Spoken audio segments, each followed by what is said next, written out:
I love that so much. Good morning, everybody. How's everybody doing this morning? We're sleepy, but we are here because the news needs to get out. Hi, I'm a zombie Merlin. And I'm a zombie. I'm a Maddie that wants to go back to sleep, but we're here. So we're saying, we're saying good morning to a Meso Dragon, a good afternoon to a HUNLIE, and a good morning to a Ghost Dog so far this morning. Those are the only people that have typed in chat. And we have 6 people watching, so welcome 6 people. Hope you guys enjoy the show this morning. And the one thing that is all over the news, no matter where we clicked on, is the fact that Paul Ryan is not running for re-election in the House of Representatives. Oh, let's see. I got over 10 notifications onto my phone, and now I got 2 notifications on my computer. I think I get it. Right? No, I know. Apparently it's big news. Big news. Oh, and there is a blooper already in the show because I forgot to update the date. So let me do that now. Oops. Yeah, it's a Wednesday for you. It's a Wednesday. I knew I was forgetting something, just couldn't figure out what I was forgetting. Oh, thanks, Ghost Dog. Thank you, Ghost Dog. And a heater for Merlin. Here's some money for coffee for Maddie, and a heater for Merlin. Yeah, thanks, yes, Dog. I do need a heater still. Dang weather. Still not warming up yet. Yep. All right, there we go. That's $5 in the kitty. And we do have a new goal. It's still a $3,000 goal, but it is an SUV needs you, and so do I. Food, moving expenses, so on and so forth. We've reached a little bump in the road, but I'm not going to go into any details. It is a minor setback, but we are working on it as we speak. So, there is that. Let me see. My personal situation yesterday is going pretty good right now. Oh, good. That's good. So, I didn't go into any details in the show yesterday because, you didn't seem like you wanted me to do that. So, out of respect, I did not. Yeah. Well, this is my wife. I don't want her to beat me up. She can, too. Well, then again, anybody can beat me up at this point. All right, here we go. Let me see. I gotta get this thing to load before we get into the tweets this morning. All right. Yay, tweets. Yep, as always, I follow all hosts of government tweets, and this morning is no exception. The first one on the agenda is from the Department of Homeland Security, which reads, Mom arrested at border after $1 million in drugs is found in minivan full of kids. I was going to do that story, too, until Mad Panda gave me another story. Well, it is a short story, so... Yeah, it is, and this is just unbelievable. I mean, some people just don't have any common sense or scruples, I swear to God. Exactly. Using your kids to, I know. A woman was arrested Monday on suspicion of smuggling 231 pounds of narcotics across the border, according to U.S. Customs and Border Protection. And now it popped over because ads are loading. Yay, ads. Boo, ads. Yeah, ads. Close ad. There we go. Shortly after midnight, CBP officers encountered a 34-year-old woman driving a Honda Odyssey containing her 5 children. Officers stopped the minivan for further examination and sent it through an imaging system. Officers discovered anomalies in the spare tire well, quarter panels, doors, and gas tank, officials said. Officers found 206 wrapped packages of methamphetamine, cocaine, heroin, CPB said. The street value of the drugs was estimated to be just over $1 million. The woman was arrested and taken to Las Colinas Women's Detention Center. Her children were turned over to a family member. CPB has seen many forms of drug smuggling through the years, said Pete Flores, director and field operations for CPB in San Diego. The hardest ones are when adults include their children in an attempted smuggling schemes. And we have exactly. Morning, Jason. Oh, that's Jason? That's Jason. Hi, Jason. Okay, cool. But yeah, using your kids as a pawn once again. We always talk about this. Mm-hmm. That is bad parenting. Very bad parenting. And yes, Ghost Dog is right. That's not a new trick. But it's still shitty. Mm-hmm. Most definitely. And out of the Department of Defense, it seems that our new devil dog in training has a little bit of a video. It's hashtag National Pet Day. And even though Chesty for the 15th is just a puppy, featured on the right, he's no pet because he's becoming a Marine. One command at a time. It's a cute little video. You guys need to go and check that out when you can. And I'm going to drop these Twitter links, as always, in the live chat. Let me scroll down and find these. Here's the one for the DHS story. You know, when I was in the military, the unit I was in was Bravo Bulldogs. Bulldog was our mascot. Oh, for cool. basic training. It was cool. All right, let me see. The next one is FTC. It says, couldn't say it better myself, Terrell McSweeney of the FTC says. The headline reads, FTC says warranty void if removed stickers are bullshit. This is out of motherboard.vice.com. Yep. So I'm going to go ahead and read that, because that's another short one. Let me see here. Let me find my browser window so I can scroll as I'm reading. All right, here we go. FTC says warranty if void stickers are bullshit. Warns manufacturers they're breaking the law. Federal law says you can repair your own things and manufacturers cannot force you to use their own repair services. As we've reported before, it is bullshit and illegal under federal law for electronics manufacturers to put, quote, warranty void if removed stickers on their gadgets. It's also illegal for companies to void your warranty if you fix your device yourself or via a third party. Morning, numbskull. The Federal Trade Commission, the Federal Trade Commission put 6 companies on notice today, telling them in a warning letter that their warranty practices violate federal law. If you buy a car with a warranty, take it to a repair shop to fix it, then have to return the car to the manufacturer, the company isn't illegally allowed to deny the return because you took your car to another shop. The same is true of many consumer devices that cost more than $15, though many manufacturers want you to think otherwise.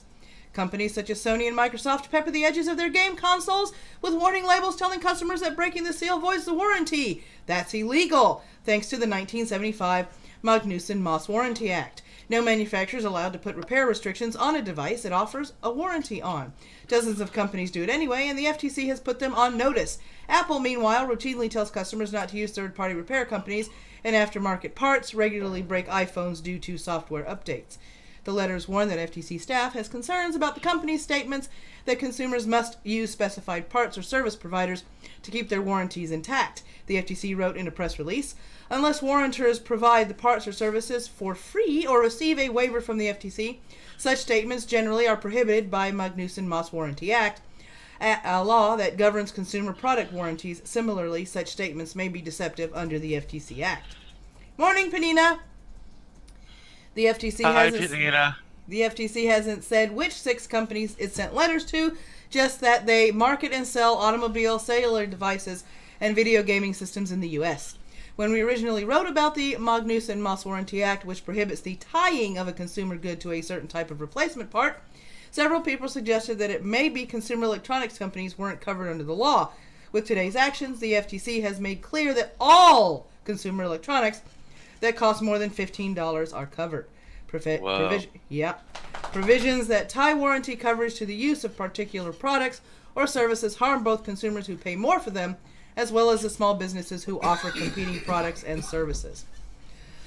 Thomas B. Paul, acting director of the FTC's Bureau of Consumer Protection, said in a press release. So yeah, it is illegal for them to go, we can't fix that, you broke the seal. And the tweet link for that is right there. Ghost dog. No shit. It's like the tag on your bed. Exactly. Alright, let's see. NASA. Let me come over here and shut this. Blip. Alright. The tweet today is, once upon a time, scientists needed to reach the edge of space to observe thunderstorms and their role in the Earth's atmosphere and climate. Balloons were too low, weather satellites were too high. Then they discovered the space station was just right. Talk about the 3 bears. Okay. So, yeah, and that is another little news article, but I'm not going to read the article because it is hella long. I am just going to scroll down and play the video. A display of lights above the storm. Ooh. Yeah. By science at NASA. That's true, HUNLIE. NASA, never a straight answer. Because the world is flat.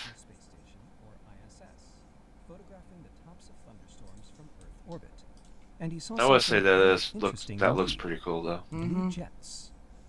Blue jets are a type of transient luminous event, or TLE, flashes and glows that appear above storms that are results of activity occurring in and below those storms. Blue jets pulse from the tops of intense thunderstorms and reach up toward the edge of space. In January 2017, researchers at Denmark's National Space Institute published their analysis of his observations in Geophysical Research Letters.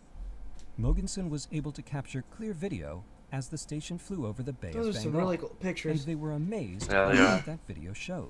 And NASA likes porridge. The lead author of the publication reported that during 160 seconds of video footage, 245 pulsating blue discharges were observed, corresponding to a rate of about 90 per minute.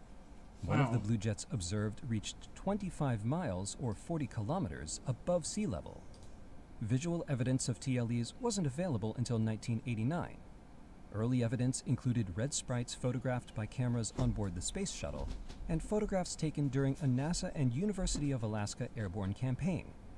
Red sprites are glows in the upper atmosphere tied to the presence of large lightning flashes, I know how to fix it. but not attached to the clouds there you themselves. Go. You shouldn't echo now. In recent years, the ISS has afforded astronauts the opportunity to photograph a number of natural light shows produced at the tops of thunderstorms. We're all screwed. A 2013 study by researchers from the French Alternative Energies and Atomic Energy Commission analyzed pictures from the NASA Crew Earth Observations Facility aboard the station. The pictures revealed 15 sprites and their apparent lightning flashes.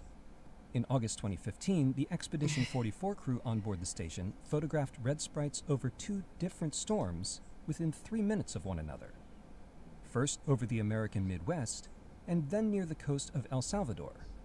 These sprites reached as high as 62 miles or 100 kilometers above the surface of the Earth. All of these studies are contributing to researchers' understanding of lightning and thunderstorms, how they form and develop over time, and why storms produce different TLEs in different circumstances. However, according to Tim Lang, atmospheric scientist at NASA's Marshall Space Flight Center, TLE studies have been, to an extent, fortunate observation. We've gotten better at finding them, but it's mostly case-based analysis. NASA and partner agencies are advancing in their efforts to really cool. It looks like little flashing lights here and there. Of course, it is lightning. NASA's Lightning Imaging Sensor, or LISS, was installed on the International Space Station in February 2017 as part of the DoD Space Test Program. LISS on the station is the latest in a line of instruments used to locate and detect lightning over a large region of the Earth's surface.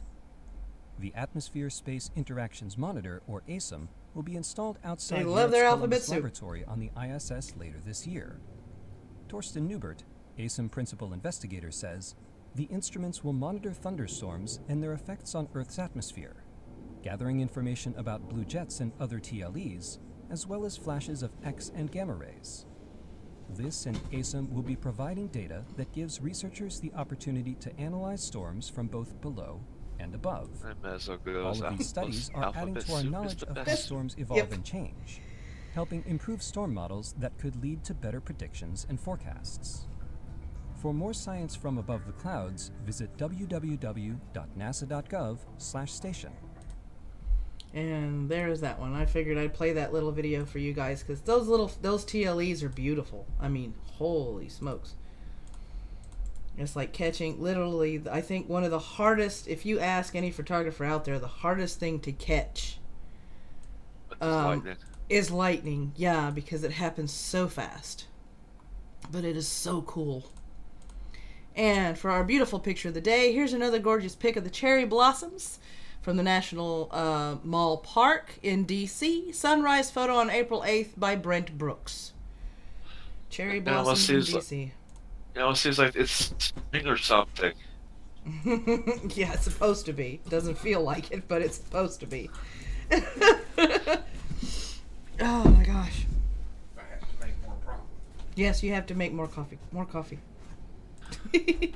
Yeah, give me my Cuban coffee, my pork sandwich. We have 11 people watching now. Welcome, 11 people. How you guys doing this morning? It is a pretty pic. I try and find at least one Department of the Interior picture to wrap up the Twitter segment for the day. I hope you guys like the new format for the beginning of the show because it's also going to come back at the end of the show. I wanted to try and make the stuff look a little bit different from the news. I'm being naughty right now, thinking about the Washington Memorial being something else. You mean a phallic symbol? Yes. That is what I was thinking. This pic makes me want to drink sake. Jason, I never caught lightning in a bottle. Maybe I should take out the alcohol first. That's right. Remove the alcohol first. Yeah. First and foremost, let's get rid of that blast. Oh, yeah. Merlin and I were talking last night and a little bit this morning. So if you guys are interested, set reminders for Monday evening, 7 p.m. Eastern Standard Time. That's the 16th, this coming Monday. We are going to have a coffee talk session where we are going to discuss Syria, the players, the situation, and extrapolate a little bit on the information that we have found. So if you would like to join us, Coffee Talk is a special segment. If you do want to come on and discuss it with us, it is a discussion and a debate. So, and we open the floor up to 2 guests. So if you would like to be a guest on the show this coming Monday, please let us know, and we will fill that slot. Can I be a guest? You're a co-producer. Oh, yeah. And don't forget, this Friday at 7 p.m. Eastern Standard Time, I am going to be playing SteamWorld Dig 2, and I am going to be having game giveaways between 7 and 9. And at 9 p.m. Eastern Standard Time, and I will be announcing this on Friday again, Optimus Christ is going to be having a key drop on his YouTube channel, so that's going to be put on there too for Friday's list of live streams. So free games abound on Friday from 7 to whenever. 7 to 9 for me, and 9 o'clock Eastern Standard Time till whenever for Optimus Christ, because when he starts gaming, Lord, he can go all night and into the morning. As there's a phallic symbol right there on the screen as you say that. Right. All right, let's go on to the news. Let me guess. Weather.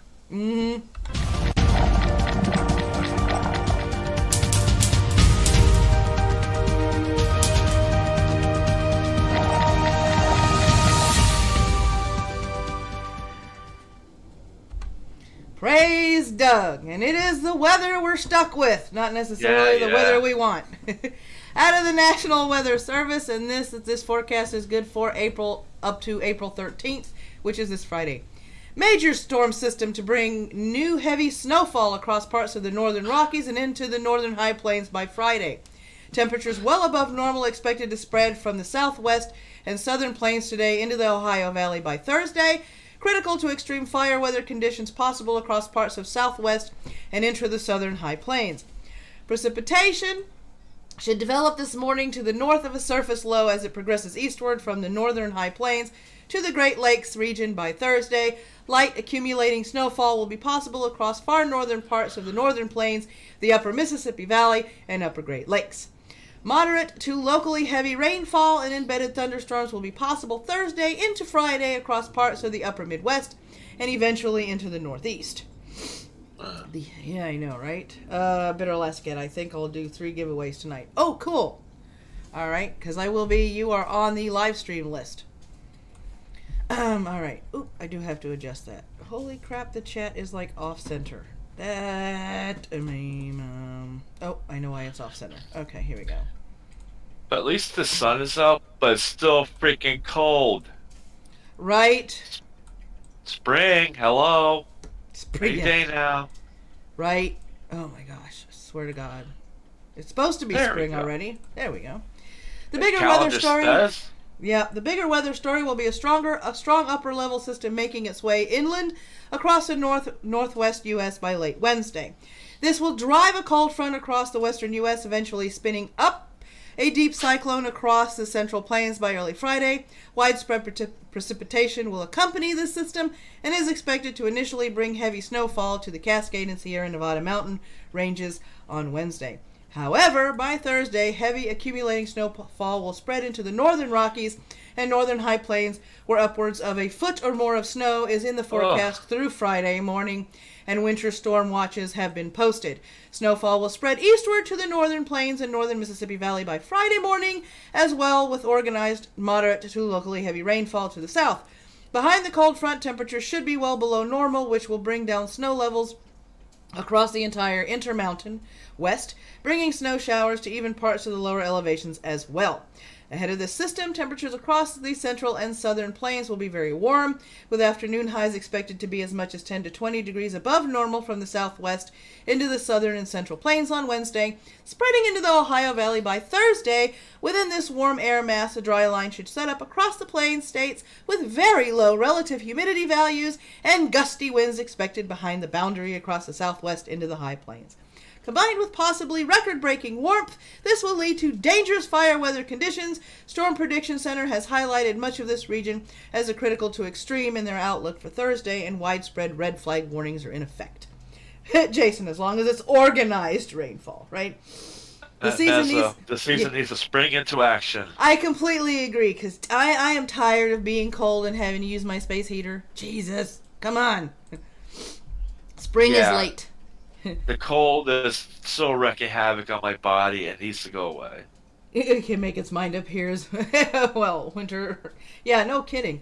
And here's the forecast. As you can see, there's no precipitation down across this way. There are some thunderstorms and some wintry mixes going all the way across. Missing Rhode Island. Yay. I figured I would point that out on the map. It's missing Rhode Island, and you've got scattering snow over here on the very northwest side of the map, and a little bit of thunderstorms on the southern tip of the Florida Peninsula. April shower, not May snow. Exactly, numbskull. Exactly. Move south, Yankees. I am in the south. I live in Georgia, and I'm still cold, chilly, yucky, gross. Space heater blues. I hear you, HUNLIE. I mean, it's spring, it's April. In Georgia, we're supposed to be in the 60s already, heading toward the 70s, possibly hitting 80 every once in a while. Not 60 one day, and then you wake up and it's 45 and you're going, what the fuck happened to the heater? Who's screwing with the thermostat? Yeah, the weathermen up here are teasing us. It's like, one more day, it'll be warm. Right? That was yesterday, and then today, well, not today, but tomorrow. Yep. Tomorrow will be the day. Yep. Oh, that green is creeping up toward Rhode Island, so you may be getting 50s and 60s soon. You may be getting 50s and 60s. Not fast enough. I know, not fast enough. It's supposed to be, apparently today for us, it's supposed to be between 60 and 80, if I'm reading the temperature map right. I would just be happy if it's 65, because that would mean we have to open the windows to the house to warm up the house, because this house is so old it takes a few days for the temperature to catch up to what's outside. And it's kind of sad when you're running a heater inside and you walk outside and go, well, god damn it, it's nice out here. Right. You know? Old houses. Go figure. It's in the 60s in LA, lower Alabama. Yep. All right. Look at where Penina is. Like, oh, Penina. Yes, we're all jealous of Penina. Yes. We are all very, very jealous of Penina. Very, very jealous. All right, let me see here. And we're moving into the news, and I'll let you read the first story. Let me go ahead and make sure that the news is showing up first. All right. All I got to do is blip, and there we go. All right. All right. The first story is the crash of a military plane in Algeria kills 257. Algeria's defense ministry are now saying that 257 people have been killed in a military plane crash, and some survivors have been rescued with deep burns caused by the fuselage catching fire. More than 300 emergency workers are working at the scene. Algerian TV network Ennahar published images of body bags lined up in the field after the crash. The crash occurred soon after takeoff from the Borfarak Air Base, southwest of capital of Algiers. This is all the information we have at this time. So it is a developing story. Yes. Okay. We will be keeping an eye on it, as we do with all of our developing stories. And let me see, let's go on to the next one. It is tragic when somebody, when you have a crash or some sort of accident, because the first thing they always look for is the people that didn't survive, because the survivors are wandering out dazed, confused. Yeah, they were saying there was there was 100 military personnel on the plane itself. Yeah. And it seems like some of them did survive it, thankfully. That's good. Trump tweets, "Get ready, Russia, for response in Syria. Russia warns that any U.S. missiles fired at Syria will be shot down." Russia has warned that any U.S. missiles fired at Syria over a suspected chemical weapons attack on a rebel enclave will be shot down and the launch sites targeted, raising the possibility of a U.S.-Russian confrontation. Issuing the warning on Tuesday evening, the Russian ambassador to Lebanon also said a clash should be avoided, and Moscow was ready for negotiations. But his remarks could raise fears of direct conflict for the first time between major powers, backing opposing sides in Syria's protracted civil war. Moscow and Washington sparred at the United Nations on Tuesday over the use of chemical weapons in Syria, as Washington and its allies considered whether to strike at Syrian government forces over the alleged, no investigation was conducted, poison gas assault. At least 60 people were killed in Saturday's suspected chemical weapons attack on the town of Duoma. Syrian relief workers said an estimated 500 people... I'm going to scroll this up because I know... There we go. An estimated 500 people were being treated for symptoms consistent with exposure to toxic chemicals, the World Health Organization, otherwise known as WHO, said on Wednesday. The Syrian government and Russia say the reports are bogus. Of course they would.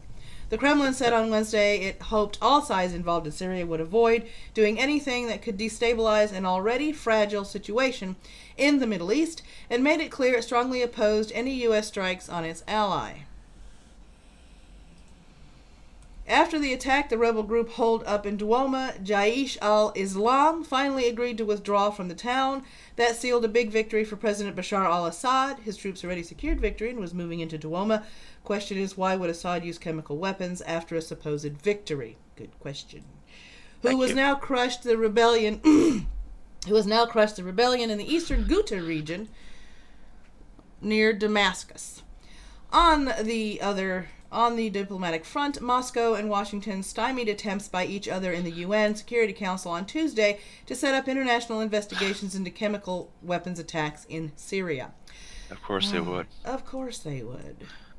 President Trump on Wednesday morning embarked on a tweet storm that included an admonition to Russia to get ready for U.S. military response to an apparent gas attack, false flag maybe, by Syria's Assad regime that reportedly took the lives of dozens of civilians. Russia vows to shoot down any and all missiles fired at Syria. Maybe I gotta figure out where I am over here. There we go. Okay, cool. Trump tweeted just before 7 a.m. "Get ready, Russia, because there will be coming. Nice and new and smart. You shouldn't be partners with a gas-killing animal who kills his people and enjoys it." Well, he shouldn't. On Monday, Trump denounced Saturday's gas attack and promised a U.S. response within 48 hours. Trump said that Russia or any other nation found to share responsibility for the apparent chemical weapons attack on civilians will pay a price. Only a week ago, President Trump was considering pulling out U.S. military personnel. It seemed like this weekend changed things. Coincidence, maybe? It just seems too convenient. That's the word I'm going to use. HUNLIE, stop poking the bear. Jeez, Putin isn't the problem. All the damn double dealing is. Yeah. Yeah, especially the irate bear. See Yeah. what I did there? Yeah. Yeah, because Mezzo said poking the bear will make him irate. Quite true. Ghost Dog, Moscow, I think, is trying to help their man and not cause a war. Yeah. I mean, I understand that, but the thing is, when do you draw the line for helping someone like Assad when you know beyond the shadow of a doubt that since the Obama administration, he has literally shown everybody that he really doesn't care when it comes to his own people, because we know he gassed his own people. I got two answers for you. Mm-hmm. A, oil. B, bases. True. Russia needs their bases, their way into the Middle East, and the oil, which Russia gets, comes from Syria. From one of the areas comes from Syria and stuff. So that's the two reasons why Russia is in there and not going to leave anytime soon. Now we for some reason want that area where Russia is, but of course we're not going to get it. Nice. And the thing is why are we there? We shouldn't be there to begin with. Trump should just go ahead and just pull us out, avoid this whole damn thing, and say hell to Syria. Yeah. Syria has been a spur in our saddle, or whatever that saying goes. I don't know. Burr.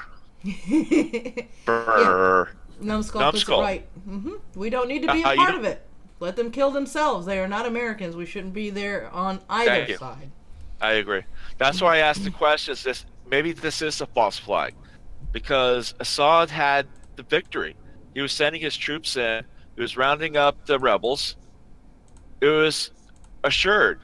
So either A, it didn't happen, or B, it wasn't Assad, but it was the Islamic State on the other side who launched the chemical attack to make it look like it was the government, which has happened once before last year, and before that with Obama.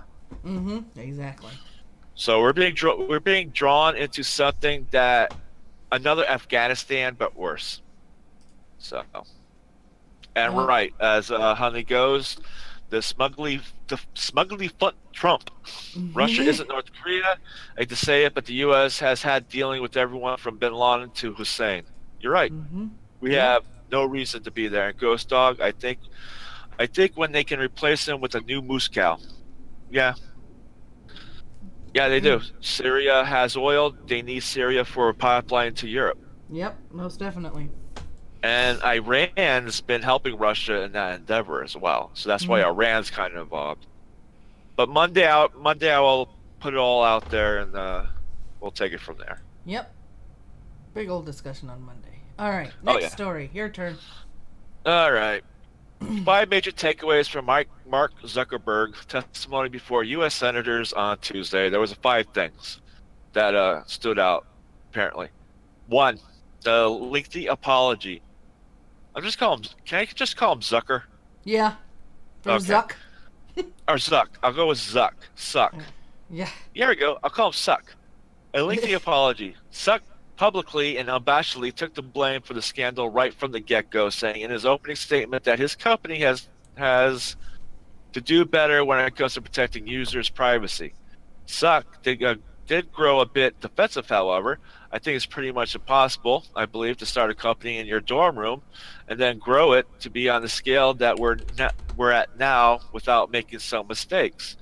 Democrat Senator Bill Nelson of Florida remarked, "Let me cut to the chase. If you and other social media companies do not get your act in order, none of us are going to have any privacy anymore." Zuck divulges one of his biggest regrets. After questioning by Senator Dianne Feinstein, Zuck said that one of my greatest regrets in running the company is that we were slow in identifying the Russian information operations in 2016. Bots. During the hearing, Russian bots, he assured the committee, Russian bots, that for the midterm election, Russian bots, he will get it right, Russian bots. Facebook has employed new artificial intelligence, Russian bots, tools that do a better job identifying Russian bots, fake accounts. This is an arms race. Right. What? This isn't... Mark is an asshole. An arms race. Yeah, because, never mind. Keep going. Yeah. Yeah. Weaponized social media. Hashtag weaponized social media. What? Of course, Zucker reveals Facebook is working with Mueller. Like, that was a big surprise. Yeah. Under questioning by Senator Patrick Leahy of Vermont, the Facebook CEO acknowledged that his company has been in contact with Special Counsel Robert Mueller's office in regards to the investigation into Russian meddling in the 2016 election Russian bot. A testy exchange with Senator Graham.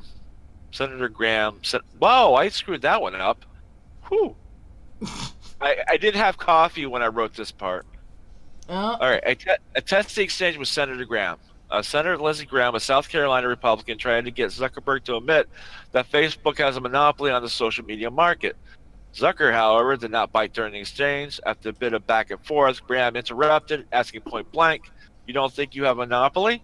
It certainly doesn't feel like that to me. Certainly doesn't feel like that to me. Zucker quickly retorted, garnering some quiet laughter from the audience. Ha ha ha ha ha. Lord. Cruz hits at Facebook's political leanings. Senator Ted Cruzan. I screwed that up. Where's the editor? You're the editor. No! Senator Ted Cruzan grilled Zucker on Facebook's political leanings, hinting that the platform was biased against conservatives. He said that Facebook has shut down pages like one for Chick-fil-A Appreciation Day, and one has blocked the Fox News reporters, several Catholic pages, and Trump supporters. I understand where that concern is coming from because Facebook and the tech industry are located in Silicon Valley, which is an extremely left-leaning place, Zucker acknowledged. This is actually a concern that I have, and I try to root out in the company to make sure we don't have any bias in the work that we do. I just gagged. Cruz then asked why Palmer Luckey, the founder of Oculus VR, was fired from Facebook, seeming to catch Zucker off guard. That's a specific personnel matter that, like, it would be inappropriate to speak here, Zucker replied forcefully. I can't commit that. I can comment that it was because of not because of political view. Right. He will be on the Hill again today, testifying, which begins at 10:30 a.m. EST. Which was about a half an hour from about the same time we started our show. Yeah, it's like, okay, I'm going to go back to the first point here about him and his mistakes, okay? And I am going to address, okay, I believe to start a company in your dorm room and then grow it to be at the scale that we are at now without making some mistakes. Okay, website glitches are a mistake. Yes. The site going down is a mistake. Servers, servers unexpectedly and unscheduled, oopses or mistakes. Saddling with a data collection company that is sharing your information to every Tom, Dick, and Harry and every mother's brother out there is not a mistake. He knew what he was doing. Can I interject real quick? Mm-hmm. And it wasn't just Trump. Obama also had this many people information from Facebook. Mm-hmm. And there was no word about that at all. No. Just saying. Of course not, because Obama was the Lord and Savior. He was supposed to make change, and all we wound up with was change in our pockets. Yep. Oh, by the way, Ghost Dog. He does some nice, fluffy little words there for us, but then he goes, Russian bot shit. She lost. Get the F over it. Facebook has a damn. Yeah, exactly. I mean, it's like, mistakes are made when you start a business, and I will concede because I've started a couple of businesses. You make mistakes, okay? And the problem is, there is no way that he can sit there and call what he did with Analytica a mistake. He knew what he was doing when he partnered with them. Oh yeah. I don't care how he tries to reason it away. I don't care how many excuses he gives. I don't care what kind of press releases or press conferences he has to try and reason it away. He knew what he was doing when he made the deal with Analytica. And by the way, my views of how he acted yesterday, I think he acted like a jackass. He acted like he was better than everyone else. Quite poignant. He was lying his ass off, you could tell, but he kept a straight face for most of it. Yep. HUNLIE, thank you. I have a picture of Merlin, a little boy in a magic torch, and a song stuck Jamie.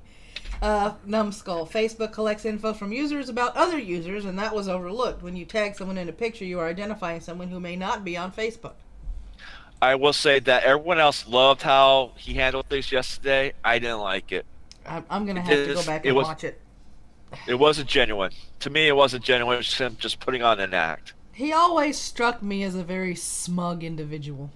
Yeah, he had that look too. And everybody loved it, apparently. Besides, outside the committees and everything else, I just thought he was a jackass. Yeah, I know.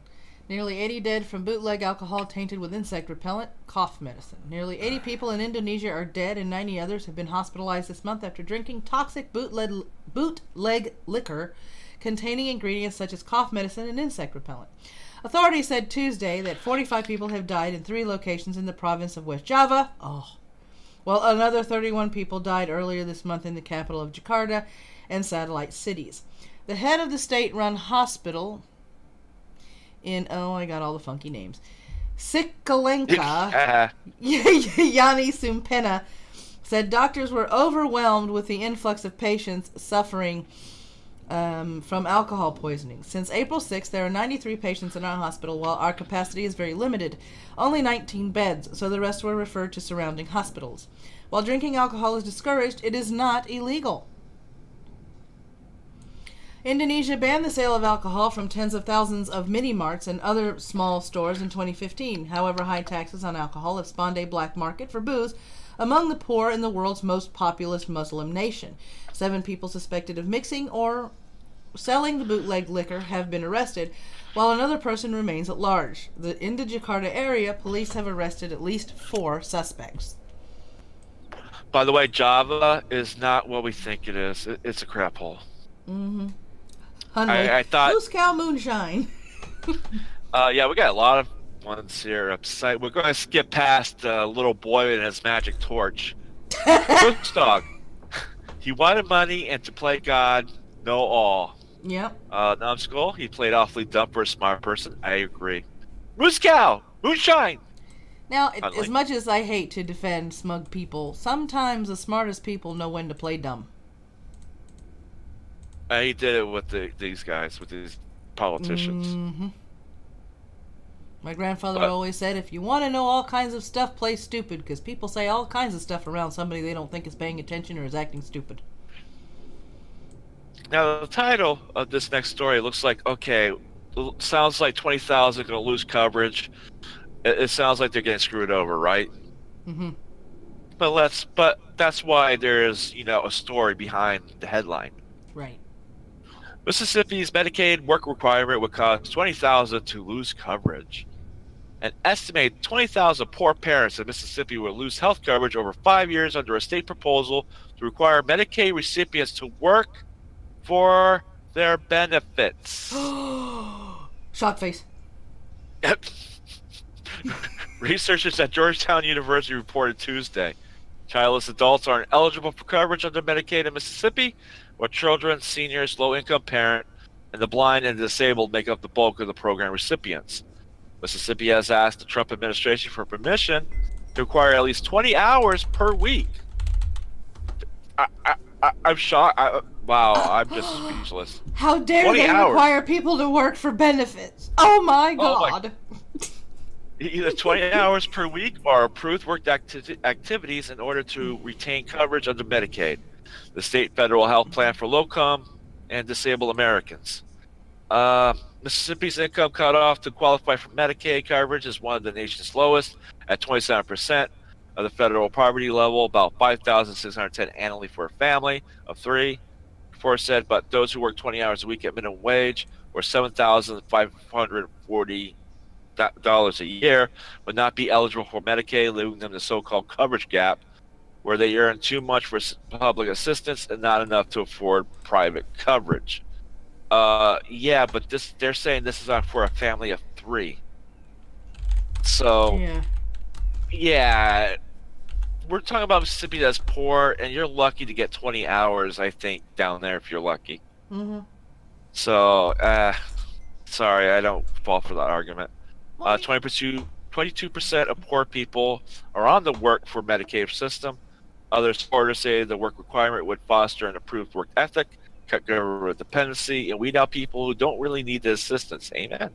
But opponents say the requirement would be costly to administer. Nope. And provide an unnecessary barrier to coverage. Nope. HUNLIE. Le gasp. French gasp. The gasp. Ghost dog. Clickbait headline. No, not work for the benefits. Those bastards. 20 hours a week. That's all they're asking. Work 20 hours a week. 20 hours. That's us every morning when we're getting the show together. That's 20 hours a week. And we would qualify because we don't get paid. We get paid in donations and stuff. That's. Oh yeah. But we would qualify for Medicaid in Mississippi. Oh yeah, most definitely.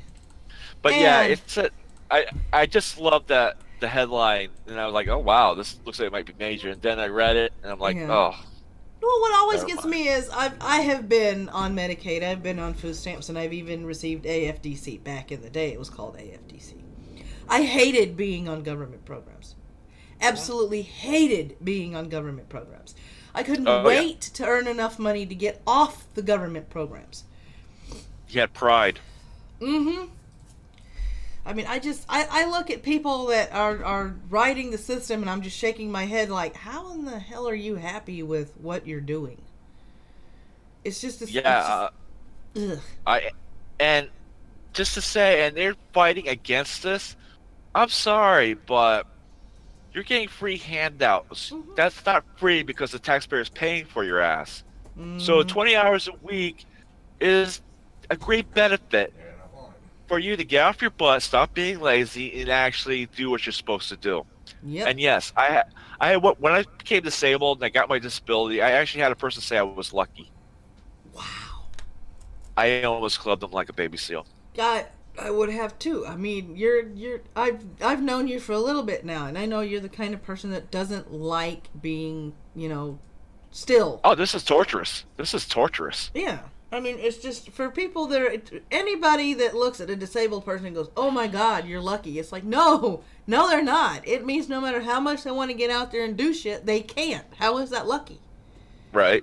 Mezzo, I would work more than 20 hours a week if I had a job. Right. That's the problem. People want to work. Mm-hmm. And people are willing to hire. Except unless you're, like, lazy, getting the government, paying for you and everything else. So this would be like a type of deal. Mm-hmm. Most definitely. Water for the witch. Yeah. And the last story of the day, from Mr. Mad Panda. National Union of Workers officials stood down over links to scam Black Lives Matter Facebook page. Two Australian union officials have been stood down over claims they were involved in a fake Black Lives Matter Facebook page that allegedly collected over $100,000, which in Australian money is $129,300. Through fundraisers. The National Union of Workers, NUW, has confirmed it has launched an investigation following revelations published in a CNN report alleging the page was a scam with links to the NUV's white middle-aged WA vice president Ian McKay and another NUW official have been stood down pending the findings of the investigation. The Facebook page had almost 700,000 followers, more than twice as many as the official Black Lives Matter page, before it was suspended by Facebook. CNN reports that at least some of the funds raised were processed to accounts tied to an Australian IP address and bank account, with at least one tied to Ian McKay by name. He has denied any involvement in running the Facebook page and has said, I once bought the domain name only and sold it. Within hours of this, the Facebook page had been deactivated. By the way, that's more followers than the actual BLM. Just want to say. By the way, Mr. Mad Panda actually says something in the chat here. He goes on, repeats the story, but then he goes, I'm kind of proud because it's just Aussies going back to their roots, being the best criminals ever. Yeah. Oh, Panda. Ugly. Oh my goodness. Is it rude to say tickle me in Australia? Tickle me down under. We love you, HUNLIE. Oh, we love you, HUNLIE. So yeah, Facebook taking care of scams and all that stuff. They're doing a good job. Oh yeah, they're doing a top-notch fucking job. Top-notch, man. Top drawer. Oh yeah, I'm jealous. Yeah, of an organization like that. Yeah, okay. Now we go on to the shout-outs and then other stuff. Other stuff. Ghost Dog, that's sad. Fake BLM has more than the real BLM. That makes me laugh. Now that it has decided that it was going to do this to me, let me mute this, because it wasn't playing the ad before, but then the page reloaded and it's like, oh, you need an ad. No, we don't need an ad. We don't need an ad. And of course, video will play after the ad. Exactly. Can't even skip it. Oh my goodness. This is Anime America. I love this girl. Oh, there's another ad. What do you know? Surprise, surprise. Anime America has a video out where they review School Rumble, which is an anime, which lives up to their name. She is absolutely hilarious. She's funny, she's quirky, and her review is just the same way. She goes from absolutely loving the theme to going into the anime and explaining to you what the comedy anime is about. So if you guys aren't subscribed to Anime America and you love anime, you're going to absolutely love this channel. So go on over there and give that video a look. Video number 2 is Appabend, Far Cry 5, My Experience. He goes into, it's sort of a review, but, you know, as reviews tend to be, he does put his opinions in it, what he thought of it. He said it was a fun game to watch, but I'm not going to spoil a fun game to play, but I'm not going to spoil it from there on out. You gotta watch the video to find out what else he says about Far Cry 5. So if you guys are interested in that game, there's the link. Next one. Yes, Callie over here. Scribbles, Mr. Scribe Light, Expatriate Games 14, Border Absurdity. And yes, he did a video response to the over 1,000 immigrants that were going from Central America on their way to the United States. Lo and behold, they got stopped by the Mexican border and close to 200 of them got shot. Yep. Funny how that works. It is. You know, we're supposed to treat them in open arms and everything else, but Mexicans get to shoot them. Right? Because the Mexicans are like, you ain't coming into this country. No. Unless they get a pass, say they're going to the United States, Mexican people actually pass that out to them so they can go through the country and get to America. Yep, exactly. And why are they our ally again? I don't know. Don't know. And the last recommended video is Yin Wolf. Oh, shit. You guys are seeing this live? Yin Wolf, Tale of a Lonesome Wolf, with scrolling stills and music to match the mood. It is a tale of a wolf that is ostracized from his pack because he looks different, but he finds a companion along the way. It was a nice, wonderful little story, and as always, a lot of the good stories don't need any words. The pictures and music tell the tale. So go on over there and give Yin Wolf some love. He doesn't have that many subscribers. He's a small channel. So yeah, go over there and watch the video. You will like it. It's a very delightful little video. It does have a happy ending, which is nice. Yay. And you know what that means? We're doing that, really? Yes. Why? It's Wednesday. Why? It's Cancer Wednesday. No, Callie's not here, though. But it's Cancer Wednesday. So? We have to do the cancer. I'm a Merlin. I say no. Yep, we gotta do the cancer. No. Yep. Here we go. Where's my But as news? you can see, he has no brain. Turns out you don't need one. Totally overrated. From Everyday Feminism, let's be real. Mainstream LGBTQIA plus organizations aren't really showing up for QTPOC. Lord. What? Queer trans people of color. And thanks to Callie, I know what that stood for. Here's what they need to know. Aisha Sharma.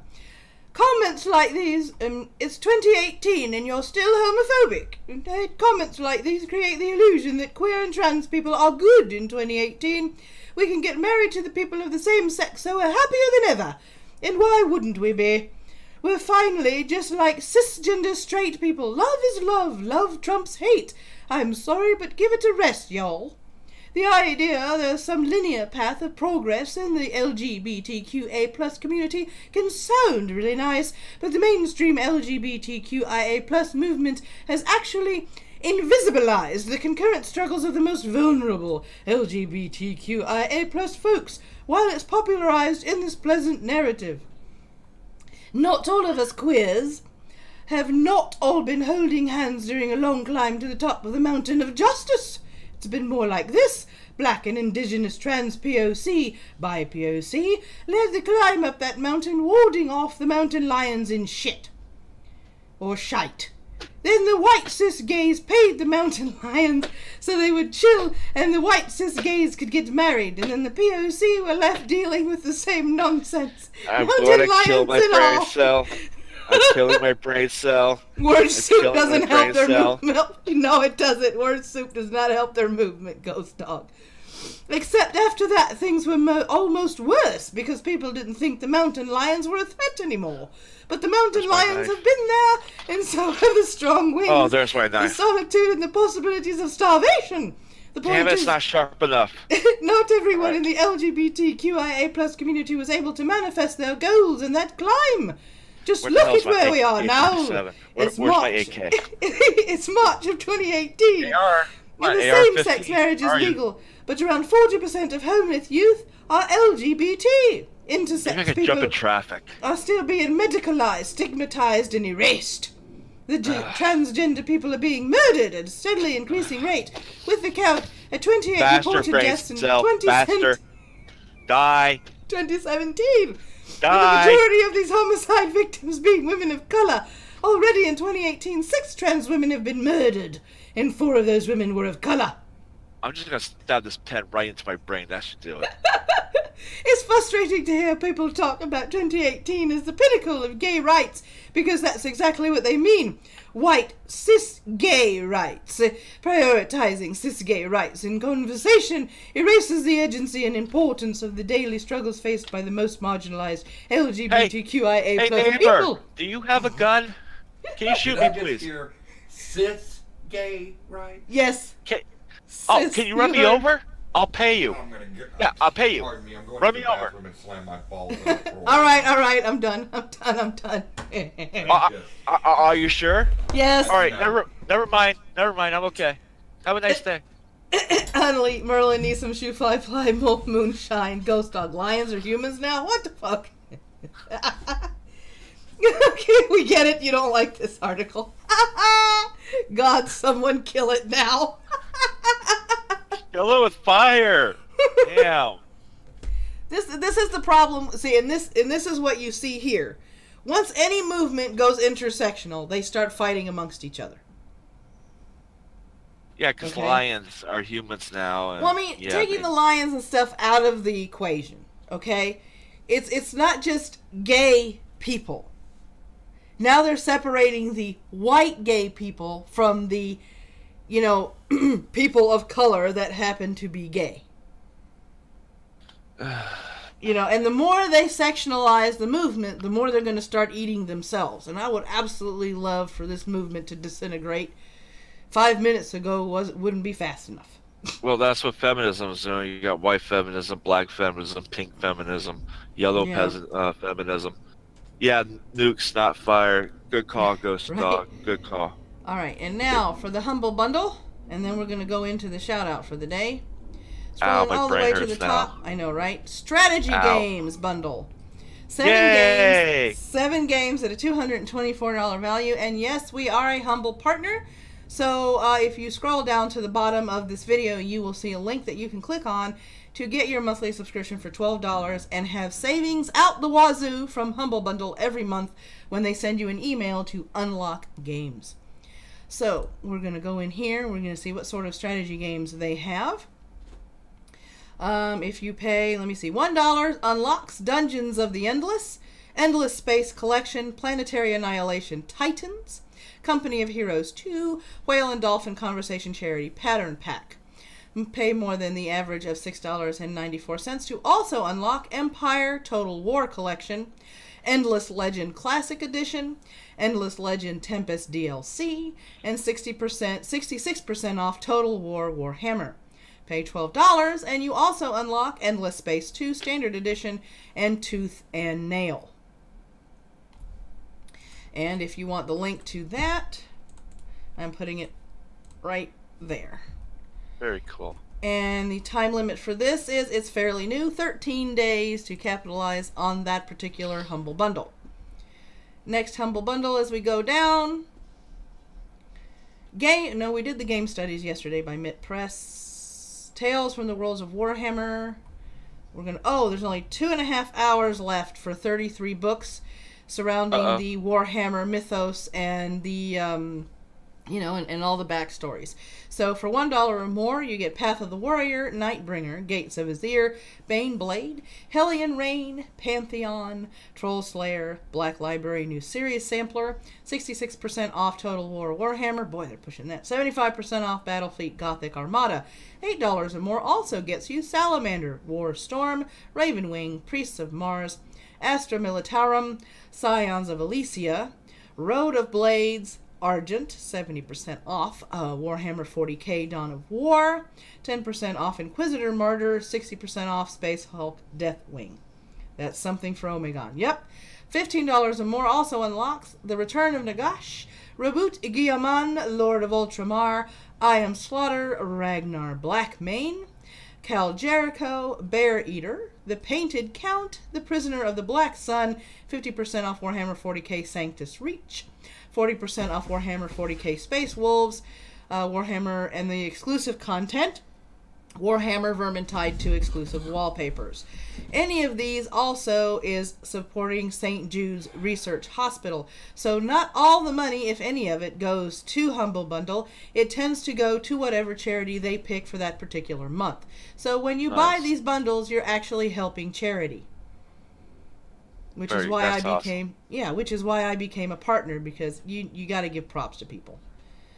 In the bizarre book category, 20 books at a $215 value.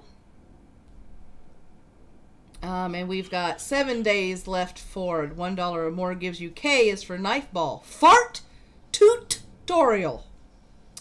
The Mustache Grower's Guide. Movies are fun.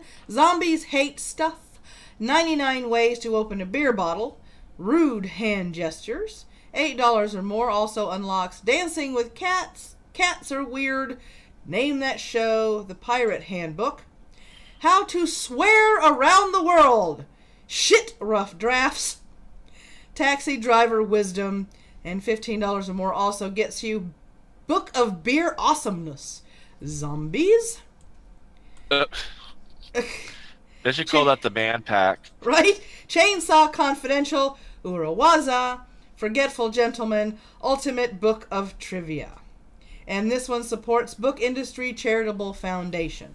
So each of these bundles tells you that the charity it supports at the bottom of the bundle. Speaking of cats, your kitty is cute. Thank you. Yep. Mr. Bilbo Baggins, who braved the wilds of our bedroom to come and get attention, and he ran into the dog. And Zeus just wants to be uncle. Zeus just wants to be uncle. That's it. And you piqued HUNLIE's interest. Yep. And somebody, and I mean somebody, turned in their beans for a shout-out redemption, so I am going to do the shout-out well and good. And it is our HUNLIE. It is our own HUNLIE in our live chat. So, placing the link to his Twitter. This is his face. This is his YouTube first. This is his YouTube channel where he plays games and does commentary. I watched one of his gaming videos. It had me cracking up laughing from beginning to end because of his commentary during the video. If you want to follow him on Twitter, here's his link. And he also has a Twitch channel, which I am going to copy and paste below. Ooh. So there is the shout out for HUNLIE. And you Yay, can see HUNLIE. The last time he played was HUNLIE versus the Stinky Undead 7 Ways to Die. So that is a shout out for our HUNLIE, because we love our HUNLIE. And we love anybody that supports this channel. Oh, yeah, of course. Yeah, and that's how I do shout outs on this channel. So, and here are the live stream announcements for the day as I scroll up. On Failure Terminated's channel is where they're having the Kumite, and they've already started, probably still playing cartoons and music. Now follow me on Twitter, not on real life. That's how it works. I'm sorry, HUNLIE. I was going to come by afterwards. Stalk you.